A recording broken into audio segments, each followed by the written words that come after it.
Good afternoon, everyone. We're going to get started here. Thank you all for joining us today. The voice you're hearing is Garrett Krostek.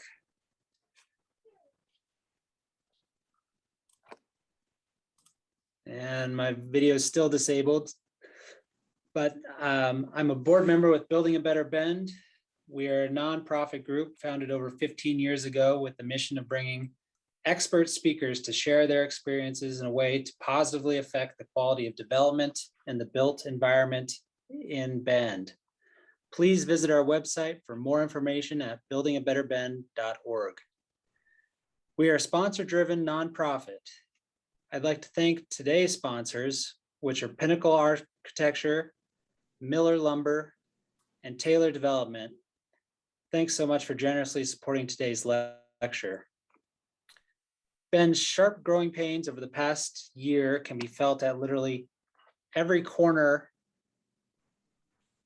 of town, from increased traffic and homelessness to parking challenges and housing price wars. Bend has come to an inflection point in its histories. How did we get here? And more importantly, where do we go from here?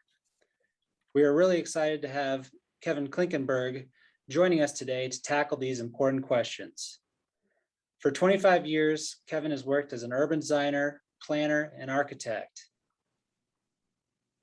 He's worked in the private, public, and nonprofit sectors and now leads Midtown Kansas City Now, or KC Now, a community and economic development organization, as its executive director.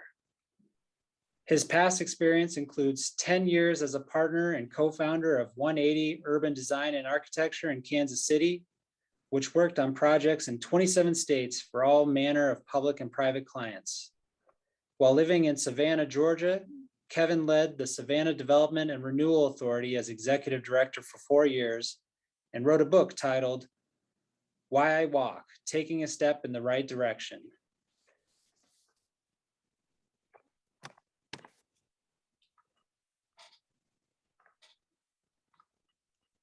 Yeah, I'm still disabled, but so he wrote a book titled Why I Walk, Taking a Step in the Right Direction. Kevin has also worked on his own as K2 Urban Design with the goal to help public and private agencies make the transition to the next generation of planning and development. From the beginning, Kevin has focused his energies on those who aim for successful, walkable, and social places. Following the presentation, there will be a chance for Kevin to answer your questions. Please use the chat function to type in your questions at any time during Kevin's presentation, and we'll get through as many as we can, probably towards the end.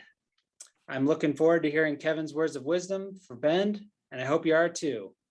That'll turn it to Kevin. Thank you very much, Garrett. First off, let's do the logistics. Can you hear me okay? Give me a thumbs up or something. Okay, great. I can hear you. Great. Thanks. All right. I'm going to go into the screen share. We'll get this rolling.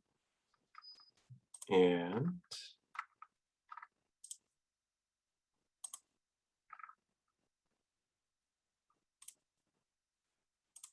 okay, you should all hopefully be seeing the full screen. So I want to thank everybody for hosting me today. It's a bummer to not be in Bend. I would really much rather be there than here giving this presentation. But so it goes right now, and hopefully we can do something else at a future date. I'd like to jump right into this. I have quite a bit of things to get through, and I know this is a lunch session for you all, so I want to try to make sure and leave some time for Q&A. I just want to say right offhand that I'm going to probably throw a lot of material at you. Hopefully some of this is different, or at least a very different take than presentations you've heard before when it comes to planning and development. I'm going to veer off into some topics that may be a little unusual, you think, for a lecture like this, but bear with me. And I think as we get through the material, you'll understand how it all ties together. So I want to start off by saying that I really think it's important in these kinds of conversations to talk about context. And understanding context is incredibly important. without an understanding of kind of where we are and how we got here, we can often make snap judgments and impulsive decisions. So I'm going to start by talking about context, about the human side of life in cities and some of our culture. And since this is a lunch meeting, we're going to have a little bit of food and a little bit of fun with food as we go through this. So I would just start by saying, you know, it wasn't that long ago that the very hip and modern thing to do was to have food that looked a little bit like this, right? That had the TV dinner that was so famous in the 1950s and 60s. So you had your Thanksgiving variety, you had your Mexican style dinner, you even had your Chinese style dinner. And, you know, this was actually something that we embraced as a culture that seems rather strange right now, but it was very enthusiastically embraced by all aspects of culture in America. And that largely changed as the result of the efforts of, I would argue, of two women who really started to push back. And the culture that we live in today that we sort of take for granted is that this idea of local and fresh food is better, it tastes better, it's good for us. That's become commonplace today, but it wasn't commonplace 30 or 40 years ago. So two women who had a huge impact on that, one, Alice Waters, who really, in many ways, pioneered the organic food movement, and Julia Child, who really went counter to the culture in that era to talk about how food should be enjoyable and not just fuel. So this was something I thought that was really, really great that she said later towards the end of her life, but this idea that we should enjoy food and have fun. It's one of the simplest and nicest pleasures in life. And I want you to think about that and consider that as we start talking about life in cities and we get more into this. But that pushback, that sort of emergent pushback from people who were thinking about how we eat and drink had enormous ramifications. This idea of connecting to our own human pleasure, and it changed our relationship with food much for the better. It wasn't that long ago, in the early 90s, there were less than 2,000 farmers markets in the entire country, which is pretty remarkable to think about. Now we have many times more than that. We have movements like the craft beer movement that really only began really in earnest in the late 1970s and early 1980s.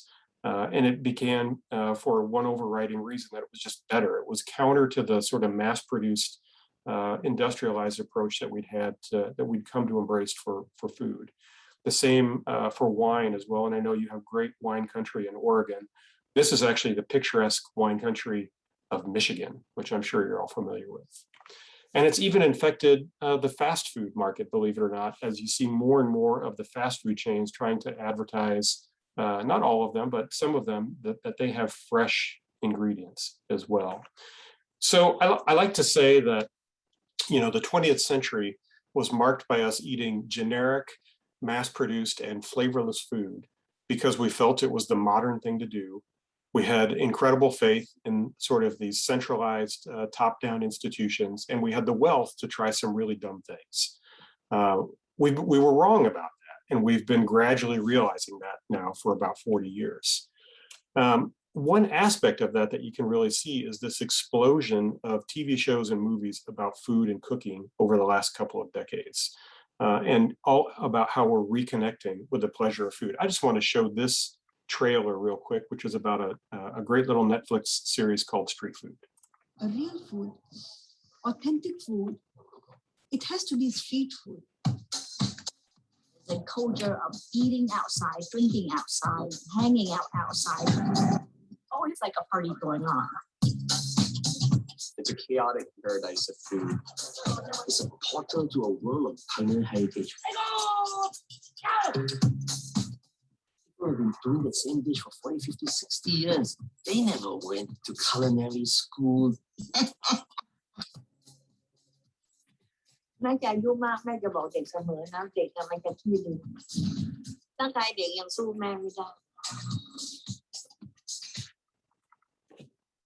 All right, I think the video and sound were a little off, but you get the idea on that. And I like to say there's really nothing that is more opposite of the idea of the 20th century push for industrialized and orderly and sanitized and pretty bland food than this notion of street food and how we've come to embrace it in so many places. A real food. All right, we're going to skip that. There we go. So all the joys of technology. Back when we were experimenting with all the wonders of frozen dinners and mass-produced food, we were also building a new kind of city. And I know that most of you know these things, but I think it's interesting to look at it in a little different light. We'd had immense success really winning World War II with a very rationalistic and professional and managed approach to the war. And we basically carried that over into all aspects of our lives. And then that happened to coincide with this massive new wealth and the new technology we're in love with, which was the automobile. And this was built on the backs of just dozens of futuristic ideas about what the new modern city might be like. The Futurama exhibit in 1939, which was massively popular and had an incredible impact on the American psyche, is basically the idea that we could rebuild our society in a perfectly designed and scientifically produced manner, and basically build it to the final condition at once and never have to worry about it changing. And we took this on with incredible enthusiasm and remade our cities all over the continent. So we had places that were 100 years or more in the making that had dramatic change. This was just one example that I find that's probably one of the most incredible. This was downtown San Bernardino in California at one point, and this is that same view today, where the entire downtown was essentially torn down for a shopping mall, which, by the way, is now vacant. It's a dead mall. So this was really the approach that through professional planning and lots of debt, we could eliminate most of the uncomfortable and unsavory aspects of life and build our utopian condition now. And we should remember that these were actually the radical ideas from the early 20th century, along with the very radical idea that we should organize all human life around a vehicle. So just like we had people pushing back against the industrialized food movement, we started to see an emergent phenomenon of people pushing back against what we had done to our cities. And I like to argue that there were actually two really big cultural phenomenon that tapped into something deeper that we were missing as a culture and really started to change people's minds. And one were all of the early historic preservationists who felt like that we were really missing something that we were deeply connected to with our older cities and our older buildings. This was an example in the picture here from Savannah, Georgia, just one of many, many, many heroes that really saved our culture from itself, really starting in the 1960s. And then the other cultural factor were all the millions and millions of middle-class American kids who had an opportunity to travel overseas. This was me when I was 17 years old, a high school kid, and I got to travel to Europe for the first time. And I think we can't understate how much of an impact that had on so many people, for a lot of Americans to go to other countries and realize that you could travel to these cities and towns, and they had remarkable life in a very different way than we live today. And years ago, I was talking to a developer in Albuquerque, and what he said to me was, he said, this generation grew up traveling to Europe, and they come back wanting to know why America sucks so much. And I think that was a major factor in causing this shift in how young people started thinking about cities and their preference for urban living. These sorts of studies, this one's a few years old now, but in the 1980s, the desire or preference for urban living was very low for people coming right out of college or high school. And now it's well over 50%. And that's crossed over into all adults as well. So recent surveys here, this one from the International Council of Shopping Centers, which, this is a pretty hardcore, bloodthirsty group in a lot of ways. Vast preferences by all adults and all generations to live in a live, work, shop, play environment. And so what we have seen today is an incredible shifting in demand about how people feel about life in cities. That doesn't mean everybody feels that way, but it's been an incredible shift based on what we had seen before. So I like to call this America version 6.0. I think this is indicative of a major transition that we are undergoing and have undergone really had started about 20 years ago and how we think about life in cities. I like to think about the previous version, American 5.0, as the big party, basically. It was the embrace of the new modern city. It was all about building suburbia and the destruction of the old city. You might say everybody gets a house and everybody gets a car, and that was really the idea. But that era was really a mirage. It wasn't normal in any respect. It was driven by highly unusual wealth that we had in a very narrow period of time. And the truth is, was it all that great anyway? We not only were many people excluded from the party, but as we'll see in a little bit, the end results weren't always so pretty.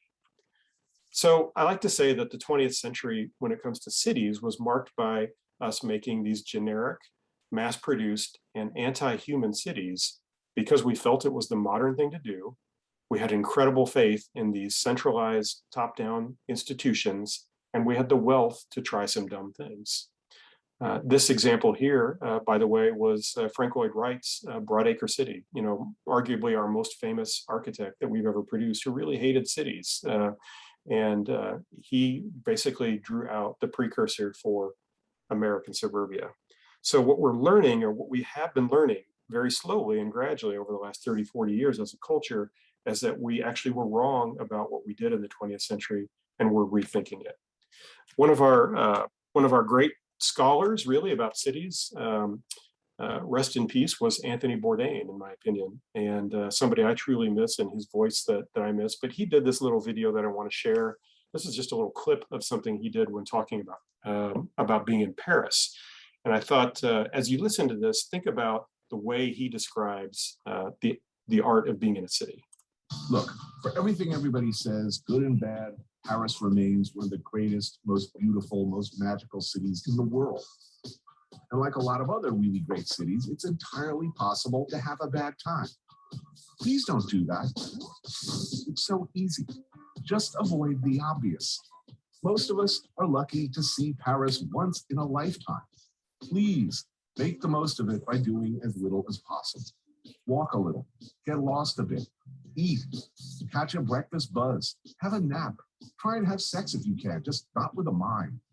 Eat again, lounge around drinking coffee, maybe read a book, drink some wine, walk around a bit more, eat, repeat. See, it's easy. Look. So when Bourdain talks about life in cities, I think it's fascinating, especially as somebody who came at things as a chef and kind of a cultural critic. And I wish we could talk more about and identify those things in our discussions about cities. So as we head on to the next stage, this is going to be the part that's a bit of a downer. I'll get through this pretty quickly. But I think we can't talk about what happened and where we are without also understanding that the total embrace of that era had some consequences and outcomes that were pretty unpleasant. And we have to have an honest assessment of what the previous version did for us. The truth is we have far more of our built environment that looks like this than looks like our beautiful old cities. We have an awful lot of places that have been devastated by the changes that happened in the previous version, and many parts of my city, many parts of other cities that are almost entirely vacant and are deeply, deeply struggling. What we have built for the last 70 years is almost entirely built in a suburban fashion. And suburbia is really all about building the ultimate private realm, as opposed to walkable cities, which were about the public realm. We built that private realm really, really well in this country. And it's going to be with us a long time as a choice. But we are starting to see that its desirability is gradually decreasing in places where they have quality, walkable, and urban options. And I think your community is one of those where, even though I haven't been there, what I have seen via the internet, you have some really wonderful, you have a wonderful little downtown and some great neighborhoods around it. So the point is, this is a big and difficult transition for us as a culture, the change away from the previous era. It's just not easy. The previous era left us with a lot of outcomes that we can't ignore, and we must be aware of. We have a lot of places and people that are hurting because of what we did in that era. And so this change is going to be hard because of how we've organized life in our country. And that's just part of the reality of where we are today. And I think it's important we acknowledge that. So for me, I used to kind of end it there and then move on to start talking about design issues. But I think we can't have a discussion anymore without talking about the elephant in the room, which is what's happening to our society and what the COVID-19 crisis has exposed and how it might impact really everything that we do going forward. So one of the things is our terrible, horrible, no good, us versus them culture wars have not calmed down in the last 18 months. And in fact, if anything, they seem to have really gotten far worse. We have massive declines now in trust in our institutions, in the news media, in just about everything. And so I mention this because I think this has an immense effect on how we think about the next decade and what it means for cities, towns, and for countryside. My friend Jason Segedy, who is the planning director in Akron, Ohio, has a really fantastic blog called Notes from the Underground. Akron is another mid-sized city, but very, very different from Bend. Akron obviously is one that struggled a lot with decline and still struggling with decline. And he's written some great pieces in the last couple of years. And I thought I pulled a couple of quotes because I think they're relevant to how we can think about and talk about the next decade. But this one talks about how, the decline in institutions and that none of this was caused by the pandemic, but the pandemic was simply the catalyst that made all of this impossible to ignore. And I really like what he says here. In the future, people will be looking for anything, even simple little things that might demonstrate competence, provide stability, build community, and reestablish trust. They will look locally in their own cities and neighborhoods for this. Some places are going to be able to meet that non-negotiable basic human need much better than others. If you work in community building, your goal should be to make your community one of those places. I would suggest that smaller cities like Bend are much better positioned to be successful in what I see as a new era that we have entered. I think larger cities, and maybe including mine, are going to struggle in some respects in dealing with the issues that are at hand. We have come to the end of an era and we're struggling towards whatever is next, and who knows what it's going to be. I could easily imagine a decade of upheaval and extreme disruption in our society that we can't even imagine what the impacts might be. And that I would also hasten to mention that success in the prior area is no guarantee of success in the future. So again, I just think this is critical context to understand and appreciate if you all want to be successful going forward. Because after all, cities are just the physical manifestation of human culture. That's what they are. That's what they have always been. So I'm not here to bring everybody down. We're going to have some good uplifting stuff here as we move along. I do think it's all going to be okay. I have tremendous faith in human beings of good faith to figure things out and to solve problems and to work together. And I'm one who always used to think that these things were a design problem because I'm a designer. And design's an incredible tool to solve problems. But in many ways, what we have here are human problems that we have to first address before we can really solve some of the design and the policy problems. So a first step in moving forward, this part here, I've got a couple of slides here that are really different than anything I've talked about before, but I've really been giving this a lot of thought, especially over the last 18 months, and trying to figure out how we can all move successfully together. I've thought about it in regards to our own work here in Kansas City, in this Midtown community that we're in, and also in communities around the country. But I think a first step is we have to create a successful human framework. This is true for all of our institutions and our communities. So I'm going to suggest 3 human mindsets that we should all try to adopt before we get into the design and planning suggestions. Just a little sidebar. These are the images. When I wrote the book, Why I Walk, about 7 years ago, a big part of what I was trying to do was also share the stories of other people and why they were adopting a different or interested in a different lifestyle that was out of the norm for American society. And so these were the people that I featured in that book. So I would suggest the first thing we all really need to do is introduce heterodox views in everywhere as much as possible. We've got far too much groupthink and too much siloization going on. And we have that because it's easy and it's comfortable and it's not challenging, but it's causing us to fail a lot. It's causing our institutions to fail and our policies to fail. And in the planning and development world, there is indeed a lot of groupthink. The 20th century approaches that we had to our problems are simply not going to work going forward. And many of them have been failing for years. So I would suggest that whatever it is, whatever realm you work in, that I would encourage you to bring in as many diverse views about your community as is possible. And I think this is an incredibly important step to rebuilding trust in each other, which again, I think is much easier to do in a smaller community. A second step is for us to really get lean and think lean, even if you're not. So what I mean by that is really about thinking very small, as if you were working like an entrepreneur or a startup in everything you do. So I still think it's important for us to pursue big efforts, and we'll talk more about that in a minute. But I think 80% of any community's efforts should be focused on small scale incremental endeavors that can be accomplished or at least are accessible to average people. And then maybe the 20% can be focused on the larger scale projects. And I know you've got a mix of those going on in Bend, but this is a big shift for us in thinking about planning and development of our cities, that how do we really focus much more on what average people can do. And then the last thing is, I would say, is to disrupt yourself. Disruption is a great catchphrase of the day, especially when it comes to technology. And just think about how much some technologies, a couple of them, have disrupted our lives in our communities in the last decade, whether that's Airbnb or Uber, well-funded efforts that have had an incredible impacts on communities around the country. Now imagine what else might happen.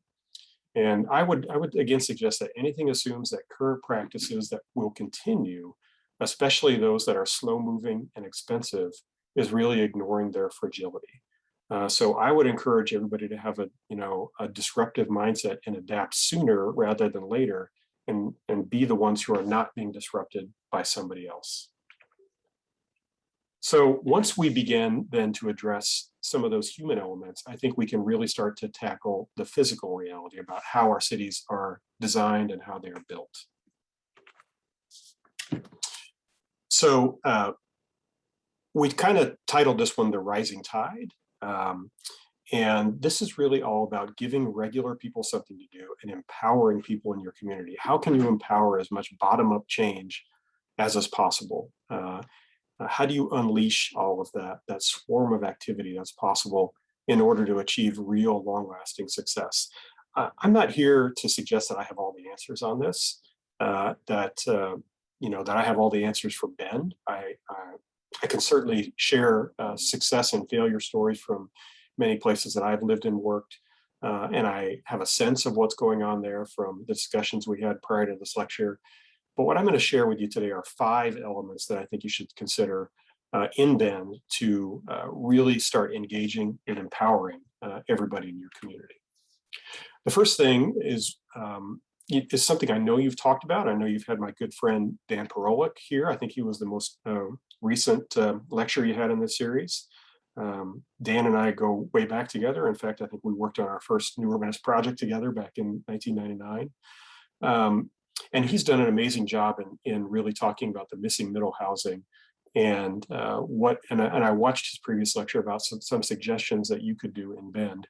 I would challenge him and all of you to go even further and to think about a much more radical simplification of zoning that makes this missing middle element work well. So whatever we're talking about, from houses to small apartment buildings, et cetera, I know you have some state legislation that you are grappling with that is causing a major change in your community. But really, you have to think about you have to consider who are the actual people that are going to build these things or renovate these buildings or build additions. And in many ways, it's that economy of house flippers. And I challenge every community that I can to think about, if you really want that missing middle type of housing to happen, you need to make it as easy as it is to buy a single family house, renovate it, and flip it. And because there are a couple of reasons we have such a large economy of house flipping in America. One is we have a great supply of single family houses. And the second reason is there is almost no friction involved from a regulatory standpoint.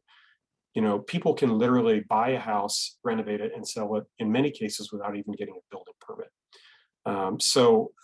It really needs to be about that easy, because the sort of mom and pop investors and people doing this on the side to help themselves, they are not professional developers. And many of them do not have the time, the expertise, or the desire to be able to build, to basically to wade through the bureaucracy if they need to. And your bureaucracy, I'm sure, is nothing like it is in a larger city. But the reality is it still doesn't take much. It takes very little friction to turn people away and say they're just going to spend their time doing something else. So that's an important criteria to think about. The second is to really curate a group of small scale developers who really want to pursue that either as a very significant side hustle in their life or something that they're doing full time. Fortunately, there's a great group called the Incremental Development Alliance, which goes around the country and teaches people and gives seminars on how to just get started on doing something even really small, like building a duplex.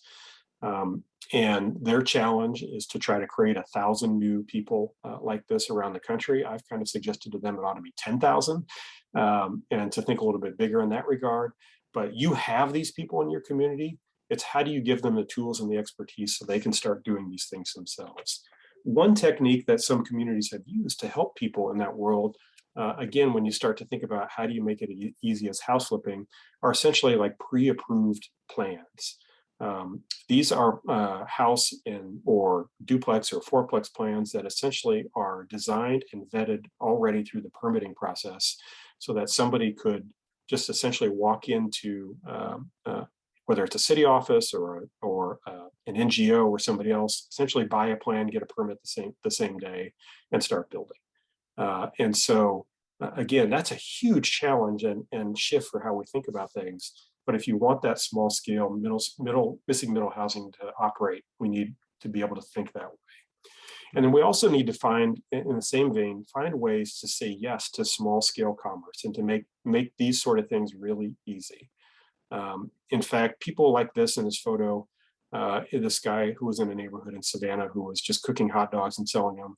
These are people who are just trying to get started on the economic ladder. And we need to find ways to say yes to those and make sure that they're not shut out, because when they're successful, they often move on to something like this. They move on to a storefront. And if they continue to be successful, they might purchase that building. But getting started on that ladder, getting able to be going on that first step is incredibly important. So sometimes, we talk about these things and we have a hard time imagining that lots of a focus on these sort of small scale efforts can produce enough change quickly to really make a difference. But in reality, it's the opposite. I like to use my own city as an example, but there are dozens and dozens of examples you could choose like this. This is a picture of my great grandfather, Klaus Klinkenberg, when he came over with his wife, Klausina. So no joke, Klaus and Klausina Klinkenberg, who came over from the Netherlands in 1871 and found themselves in rural Kansas, just outside of Kansas City. Kansas City, Missouri was a very small city at that point, less than 50,000 people. Within a very short period of time, that population had grown by 5 times. And just look at the immense population growth that happened, all the way up until about 1930. Incredible boom growth that basically all happened before we had a planning commission, before we had zoning, before we really had any development process or rules of any kind. So I'm not saying, to go back, that we're going to go back to that we should have no rules. I would never say that. But I think we need to learn from that era. And how do we adapt that mindset to our current era so that we can produce the kind of housing supply we need to really keep up with demand. And that's something a community like yours is really challenged with today. I know the incredible rising up in price in recent years is a direct reflection of the supply not being able to keep up with the demand. In that era, oh, by the way, we produced, all of the neighborhoods that we most love in Kansas City today. So we produced beautiful buildings like this and neighborhoods, filled with missing middle architecture all over our community. The second point to think about is that, again, I'm sure it's something that you all have discussed and thought about, but I like to think of it as, quality of life is more important than community time. And how do we move past the notion, the 20th century notion that commute time and driving time was of utmost importance. There are great ways to involve community members to be able to tackle some of these issues, fortunately. So we have so much excess pavement in a lot of our cities that we can try these little tactical bike lanes. This is an intersection that we just remade here last year, even during the pandemic. We used a grant from the Bloomberg Philanthropies to basically rebuild a dangerous intersection, shorten the crosswalks, and add a lot of beauty to it. These are things that really any community member can do. And we have ample opportunities in our cities to do these sorts of things. One aspect of this, again, tying back to what I mentioned before, the vast amount of the acreage in our cities that is built in a more suburban fashion. And we have, a couple of decades now of examples of projects that we call sprawl retrofit or sprawl repair that are really looking at taking those suburban areas and trying to make them more walkable. This is a classic example. I've worked on dozens of these. I'm sure you all have these as well, and you've seen them. But it's the mythical notion of the suburban shopping mall and all the suburban commercial development that is remade into a beautiful public square and beautiful walkable streets. These are great ideals to have, and they are doable in some places, but they're simply not going to be able to happen without first fixing the streets. The good thing is sometimes fixing the streets is just a matter of paint. Here's an example that you see frequently now, what we call a 4 to 3 lane conversion. This could be done in many of our suburban areas where it doesn't have a negative impact on traffic. And in fact, it often has a positive impact on safety, but it also begins to provide that opportunity either with bike lanes or better pedestrian infrastructure to begin to make these places more walkable. If that doesn't happen, then the corresponding more urban style development on the private land will simply not happen, or it won't happen very much. So fixing the road is incredibly important. I show this example because even though this is of a historic downtown in Sarasota, Florida, you notice the 2 roundabouts at either end of that main street. Roundabouts, again, I'll never say anything is a cure-all or anything is a silver bullet, but roundabouts have an incredible ability to be able to fix those roads by fixing the intersections. Most of our traffic demand is tied to how intersections perform, and roundabouts perform far better than signalized intersections. So if you can strategically locate some of these in your suburban corridors, it also makes it much easier to think about then the road diets that you can do on the roads themselves, which then enables the private sector development to be more successful. So we've got to fix the roads first. Thirdly, I'd just like to say, and I've written about this extensively, but it's okay to have big dreams. We do these renderings, they're easy to make fun of. I've made fun of plenty of renderings like this, but we do them because we give people hope and show the possibilities of what a neighborhood or an area can be. And they appeal to our human need to have big dreams and big goals. George Bailey in It's a Wonderful Life, that's what he was all about. He wanted to do big things. That was a really human aspect of what he was trying to accomplish in his own internal struggle as a person. And I would just suggest that the modifier on this for how we can think about these is to use these tools. First of all, these plans don't need to take as long as they do. Most of the best big visions that I've been a part of are wrapped up within 4 to 6 months. They don't need to take 2 years or 3 years. They can be done much more quickly, but they really need to be done with an eye towards how do you help small projects get implemented, or how do you help larger efforts get implemented in small pieces much more easily. This was one example I used to show a community in northern Wisconsin, a smaller city called Eau Claire, really wonderful little community. And they, again, sometimes the big dreams don't have to be for really big spaces. It can just be about a transformation. This was, what you see on the left is actually a bike ped bridge over the river that empties into what is now a dead end street and a parking lot. And my suggestion is, well, why can't that end in just a gorgeous public space that is rebuilt with missing middle building types around it? And by the way, this really attractive space, this is not Italy or France or Germany. This is actually Providence, Rhode Island. So can you do as well as Providence, Rhode Island? I think you can. One of my big dreams that I have for my city is thinking about, trying to recast the central portion of the city as like a low speed priority zone. And this is something that I try to talk about in civic conversations here, that our city is quite large.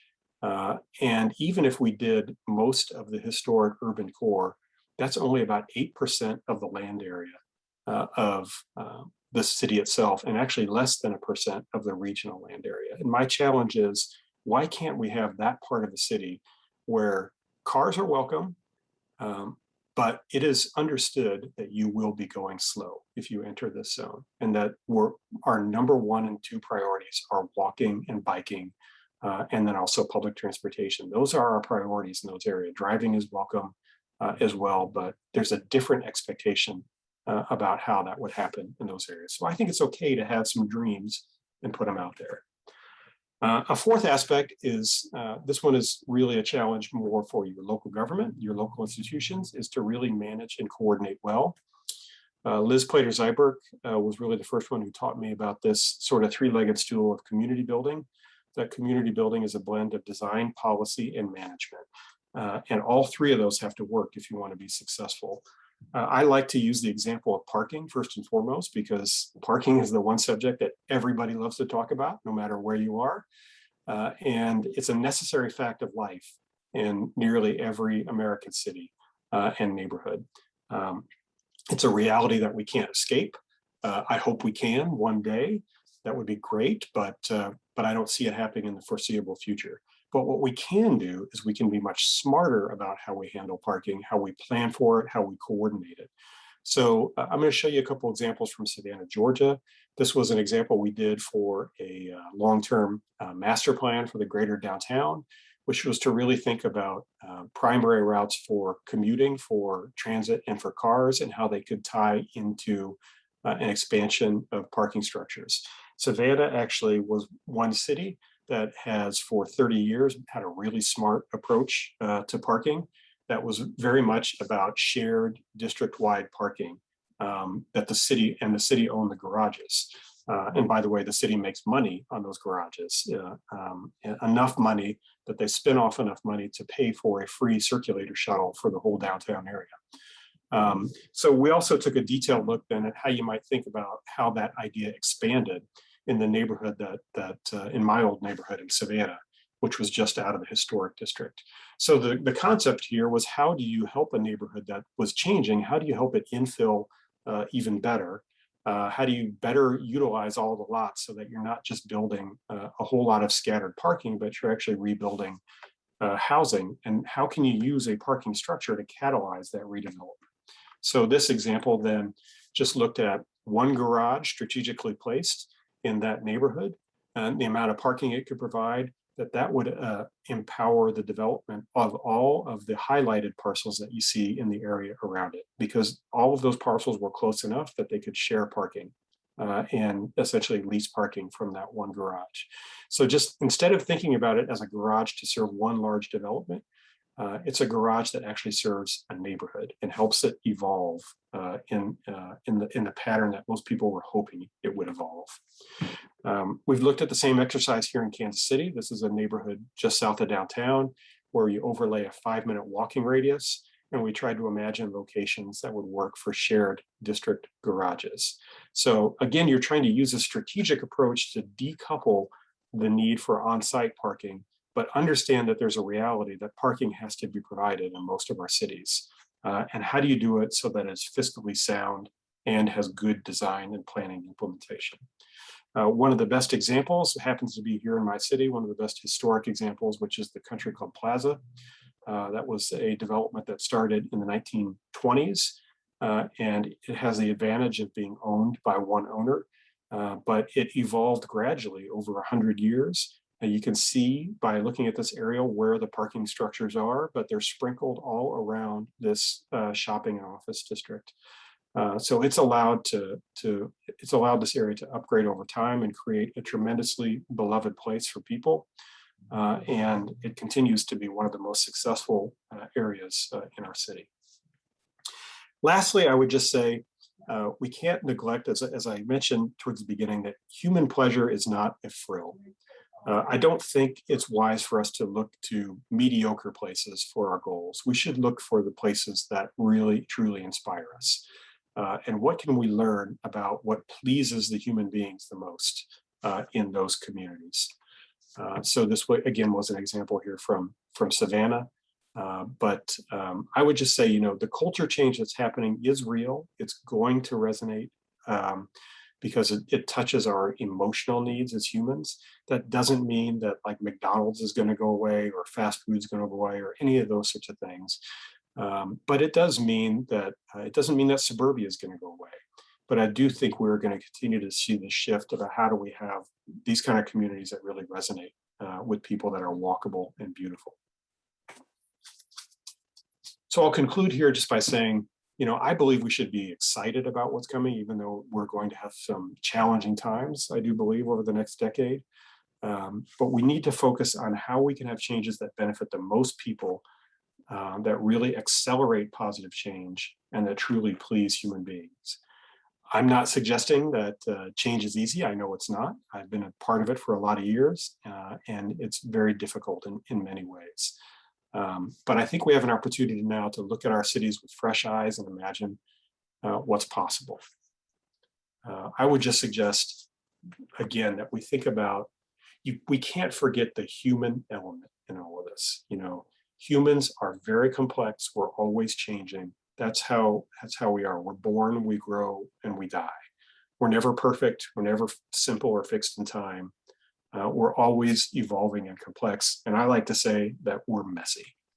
So this is one of my messy kids. Cities, again, as reflections of human culture, also are messy. And they must be allowed to evolve and have that same nature that we have as humans. The world of that previous era is over, and it's time for us to move on. But it's a good time for us to shift from being reactive and fearful to being proactive and hopeful. So live slow, die whenever, and realize what we have lost with the embrace of the car culture and what we are seeking again, this need to socialize and to have great public life. Let's understand the human side of what's changing and why, and build hope, build trust in each other. And if we do that, we'll have very successful and beautiful communities. So that concludes my remarks. Thank you very much. I'm more than happy to take some questions. And I think I mentioned right off the top that I can stick around later. If anybody has questions that go a little longer, I'm happy to stick around.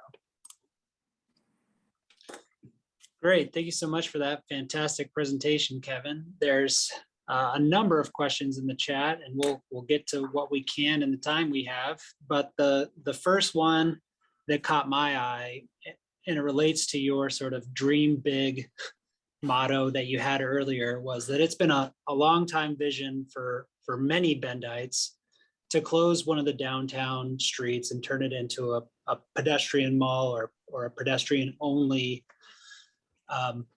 usage. And I just wanted to ask if you've had any experience actually doing that or at least some familiarity with those types of projects, and what's worked, what's the strategy on implementation, and any other thoughts from your experience? You know, it's a fascinating topic. And I love the topic. Dealt with it in a number of places. You know, 30 years ago, 20 years ago, most of the do urbanists, the standard advice would be to say, don't do it, stay away, be careful, because we had an era in our country in the 60s primarily where we converted a lot of streets to pedestrian malls, and nearly all of them failed. But I take a different view of that. You know, I think we're in an incredibly different time now than we were then. As I mentioned earlier, in that era, it was sort of a last desperate act to try to keep people in cities when everybody was just dying to get out to the suburbs. And we have a different context now where more and more people really want to be in walkable places. And so I think there's a much more openness now to thinking about pedestrian only areas. I like the question because it also goes to, you know, my suggestion at the end to think about excellence and what people love. And there's simply no question from my experience that the best public spaces that I have experienced in my life are car free. And it would be really great if we could have a lot more of them. You just have to be really careful to make sure that whatever you do can be successful financially. And it's a huge challenge in many of our cities. You really need a critical mass of people who live and work nearby who can make sure that the businesses will still succeed. Because you know, businesses tend to draw from a much larger area, not just a neighborhood. So I think there are great ways to think about it. You also don't have to do it all at once. You can test pedestrian only areas. You can do weekend days that are car free. There are great ways to think about, you know, doing it in baby steps so that it doesn't have to be all or nothing. But I would encourage people to think about it, because when you have a successful one, they're just wonderful. Great, thanks for that. Another topic that Bend has been wrestling with is minimum parking requirements, and those being an impediment to not only housing, but all sorts of infill type development. Can you talk about your experiences with any of the communities that you've worked in, reducing, if not eliminating, minimum parking requirements? Yeah, you know, I think the wave that is starting to sweep the country now is to try to reduce or eliminate minimum parking requirements as much as we can. I think, you know, most planners and communities have realized they've been over requiring them, and there are really detrimental effects to doing so. You know, a great exercise for anybody to do. And if you get a chance to have an Incremental Development Alliance workshop in your community, I highly recommend it, because it'll take people through, you know, you can take city staff and anybody who's interested through an exercise to look at a site and try to meet all of the code requirements and do something that's financially viable. And it's just really an eye-opener in thinking about doing development. We're in the process here of, you know, taking every measure we can to try to reduce minimum parking requirements or even eliminate them in many cases. I'm generally a big fan of reducing or eliminating them as much as is politically feasible. Again, this is sort of the challenge in thinking about parking. You know, parking is a necessity. It's a necessary fact of life in most of our cities, and I imagine it is in yours as well. But it's one thing to say it's necessary for economic survival. It's another thing to say that there's a magic number that we can put in a formula that should be required of projects. So there are good ways to start where you can look at maybe reducing the amount required for a residential. You can look to shared parking requirements. You can look to allowing on-street parking to count.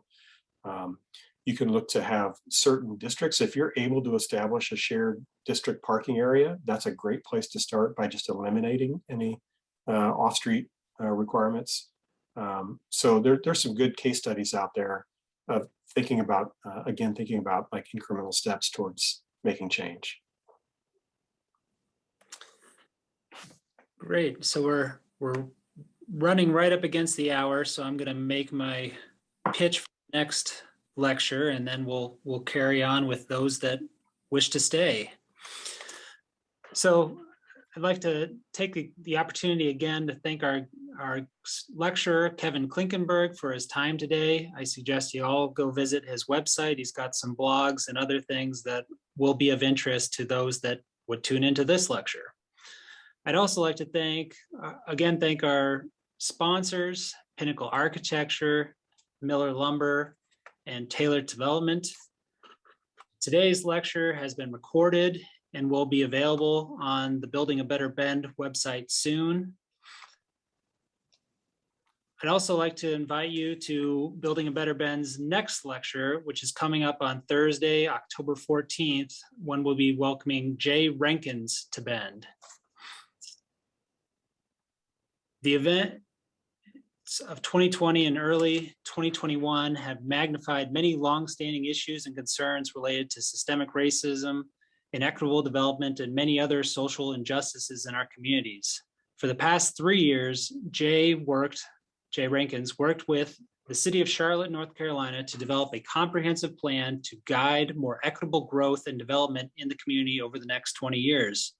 Jay will discuss how an equitable approach to planning and designing our cities requires a more inclusive process and a rethinking of how communities track past trends, understanding existing conditions, and defining the highest priority problems.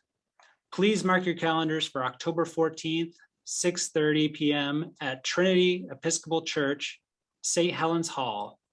Please note this event is free to the public due to the generous support of our sponsors, but space will be limited and masks will be required. We are currently working on a virtual live stream option for anyone who cannot attend in person. More details are available at our website, which again is buildingabetterbend, all one word, .org. For those that have to sign off, thank you for joining us and enjoy the rest of your day.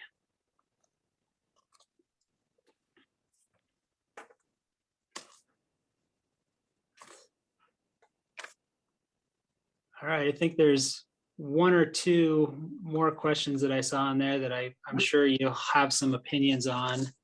The other one I saw was about the pre-approved permits for various residential housing types. My first thought on that was, do you have issues with getting sort of cookie cutter type development with all the houses looking the same since they're picking up the same option?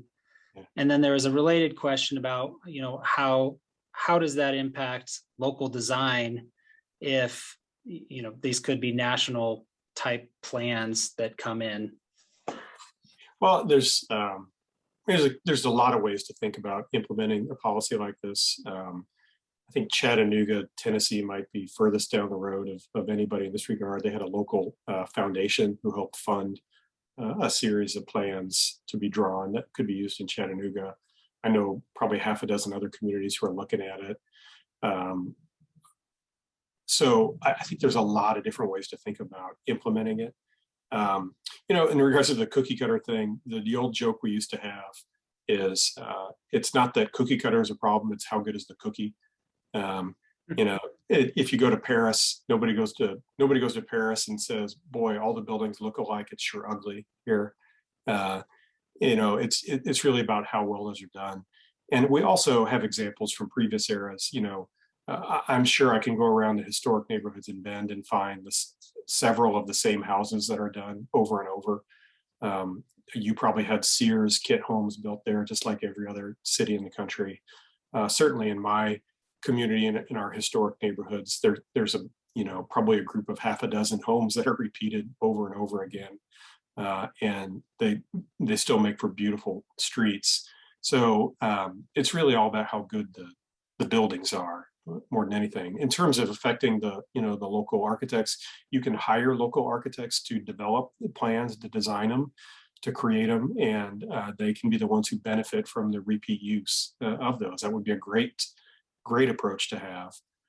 And in reality, I mean, I don't know how many architects in Bend are doing residential work. I'm sure there's quite a few, but that's only one slice of the architecture profession as well. I'm an architect as well, so I've done, you know, a lot of work in residential and commercial and institutional work over the years. And you know, there's also a lot of non-architects who do architectural design, building designers and the like. So I think probably a great approach is to go to your local design community and have them create those plans that really work for your city. Great. Another question focused on how to achieve some of the pedestrian amenities, human scale type design in a market-driven environment. How can we incentivize developers and builders to, you know, add these features, make things not just about bottom line? Well, I mean, I think in my lifetime, one of the really encouraging things has been that more and more the developers really get it. And they understand that when you create really nice public space of any kind, that they see a better return on their projects. It's a vast difference now than when I first entered the profession in the early 1990s. You know, the development community has completely come around to really, even often in suburban locations, trying to create really nice public amenities. So I think there's much more of an interest and a knowledge of that now than there used to be. And developers tend to follow each other. It's a very, very risky business, as some of you know. And developers want to, you know, once they see that somebody has proven out a model, they tend to copy each other to do those things, because it's risky otherwise. It's always risky to be the innovator. There are some aspects certainly of city design guidelines and rules that can really help, and coding that can help as well to encourage and make sure you get good street design. To have some amenities, you can create incentives to provide public amenities through your process. A lot of communities do that. So I would, you know, continue to just kind of, again, talk to your developers, find out what's making their projects work or not work, and ask them, you know, what would provide them, what would make them want to provide more of those amenities. Great. I'll leave you with a final one, which is there any project that you're currently working on that fits within this realm that you're particularly excited about, or that you think is pushing the community in a new direction that's exciting? Yeah, you know, here in Kansas City, just like most cities, you know, we adopted a very, you know, car-oriented mentality in the 1950s and beyond. And especially here in the Midtown area, it really became kind of a drive-through part of the city. So between our downtown and Country Club Plaza. And so we've had an effort for a lot of years to really try to remake that process and to get people to think about this area as a destination, not a place to speed through. So we have a lot of efforts really focused on small scale improvements, a lot of little beautification efforts, improved street trees and traffic calming efforts. And then we're finally getting around to doing something that you all have had more of in your part of the world, which is building more protected bike lanes on some of our overly wide streets. And I'm excited about seeing all those come together, because it's starting to change people's attitudes about how we get around our city, and really improving the pedestrian environment. We're actively working more even to do things like building murals and artistic murals, to just really every little lever we can pull to make the pedestrian experience more attractive and interesting for people. So those are some efforts. There's always the city policy efforts too, and the zoning reform that we're trying to work in, which is much, much harder and takes a lot longer. So we're trying to look for ways where, as an organization, we can be more effective by doing things, instead of things that take 5 or 10 years, things that we can do this year or next year that make a difference. And I think that's a good fit for us in our organization. But everybody's different in terms of where you are and what you're working on, and what levers you can pull. So can I tackle the library question that somebody mentioned on there? Sure. Well, I would just say, I certainly have a bias in that regard, so take it for what it's worth. But I'm one that thinks that school consolidation that we pursued in the 20th century was probably one of the worst local government policies that we pursued for a lot of years. Really destroyed a lot of smaller communities, and we kind of created this world of like mega schools because they're more efficient to maintain and to manage, but they don't necessarily serve communities that well or serve neighborhoods very well. So my 2 cents would be anything. I love the idea of more smaller scale dispersed libraries that really work as part of your neighborhoods instead of thinking about one larger centralized facility that may be a fantastic facility, but it may not serve the people in the community the same way, or serve the needs of like kids in the neighborhood or other people the same way. So, and libraries obviously are changing dramatically as well. So I don't know what the function of a library is going to look like in 10 or 20 years. So it's nice to have smaller and flexible, even if they're a little more expensive to fund and to maintain. Appreciate your perspectives on that. It's certainly an interesting discussion that's happening here locally. Yeah. Well, thanks again for your time, and maybe someday we'll get you out here and do a real presentation, but we appreciate you working over Zoom. And just for everyone that's still with us, remember to please mark your calendars for October 14th at 6:30 at Trinity Episcopal Church, where we'll be hearing from Jay Rankins. Thanks again, Kevin. And thank you all very much. Good luck with everything in Bend, and I really do hope to come visit someday soon. Sounds good. Love to have you. All right. Take care. You too.